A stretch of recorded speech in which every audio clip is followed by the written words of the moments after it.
dans l'au-delà. C'est ainsi qu'il a été rapporté d'Ibn Taymiyyah, rahimahullah, qui disait: il y a un paradis dans ce bas monde, celui qui n'y entre pas n'entrera pas dans le paradis de l'au-delà. C'est le paradis de la servitude à Allah. C'est-à-dire quand quelqu'un il devient un vrai serviteur d'Allah, il est comme dans un paradis. Quoi qu'il lui arrive, il est satisfait. Comme le prophète sallallahu alayhi wa sallam a dit: Ajaban li amri al-mu'min, inna amrahu kullahu lahu khayr. Que le cas du croyant est étonnant, car son cas ne comporte pour lui que du bien. Que du bien.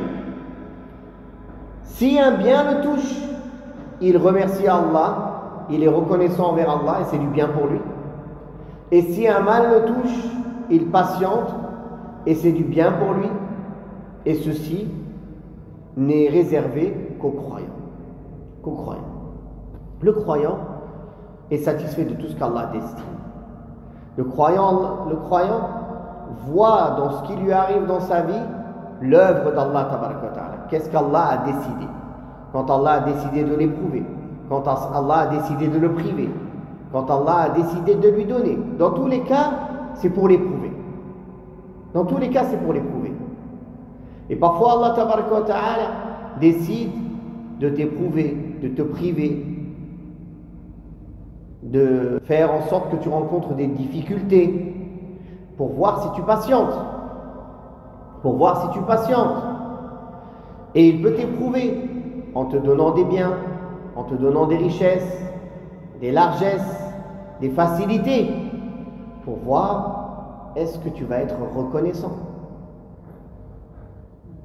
Si la personne, quand Allah lui donne, il n'est pas reconnaissant, et quand Allah l'éprouve, il n'est pas patient, alors il n'a rien gagné. Comme le cas des gens qui ne croient pas dans l'au-delà, qui en veulent toujours plus.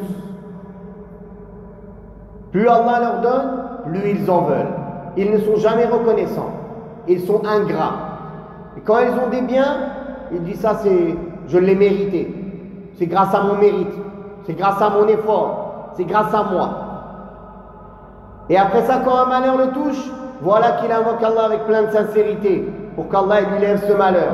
Et si après ce malheur, un bien le touche encore, il dit: de toute façon, c'est ce que je méritais. C'est grâce à moi. Plein d'orgueil, plein de glorioles. Alors que le croyant, quand Allah lui donne, il sait que c'est pour l'éprouver. Il est reconnaissant envers Allah. Il utilise ses bienfaits dans l'obéissance d'Allah, pour plaire à Allah, pour gagner l'amour d'Allah. Et il craint qu'il ait déjà eu trop de part dans ce bas monde, ce qui va faire en sorte qu'il n'aura pas toute sa part complète dans l'au-delà. C'était comme ça qu'ils étaient les Sahaba. Quand ils avaient trop de choses de ce bas monde, ils avaient peur.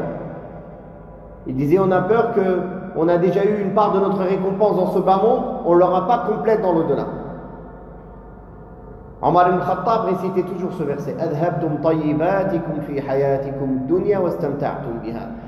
Quand n'importe quelle chose de dunya supplémentaire était donnée, il disait: vous avez épuisé, il récitait ces versets où Allah Ta'ala dit dans le sens: vous avez épuisé toutes vos bonnes choses dans ce bas monde, vous en avez profité. Donc dans l'au-delà, vous n'avez plus rien. Qu'Allah nous en préserve. Donc le croyant qui veut goûter à la douceur de la foi, aime Allah et son messager plus que toute autre chose. Quand il aime une personne, il l'aime pour Allah. Il déteste la mécréance et tout ce qui mène à la mécréance, comme si on le jetait dans le feu. Il s'en remet à Allah. Il est reconnaissant envers Allah tabaraka wa ta'ala. Il patiente quand Allah tabaraka wa ta'ala l'éprouve. Et si cette personne est comme ça, alors il fait partie de ceux qui ont réussi.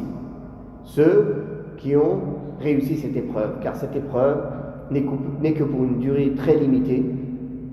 Et on va retourner à Allah d'ici peu, demain, avant-demain, après-demain. Je vous assure que quand la personne meurt, il ne verra tout ça que comme un jour, une partie d'une journée ou un moment dans la journée. Comme Allah Ta'ala le dit dans le Coran, que quand il va questionner les gens, chacun va dire: je suis resté une journée, l'autre il va dire une demi-journée, l'autre il va dire une après-midi, l'autre il va dire un moment dans la journée. Combien de temps vous êtes resté sur terre? Un moment dans la journée. Un moment dans la journée.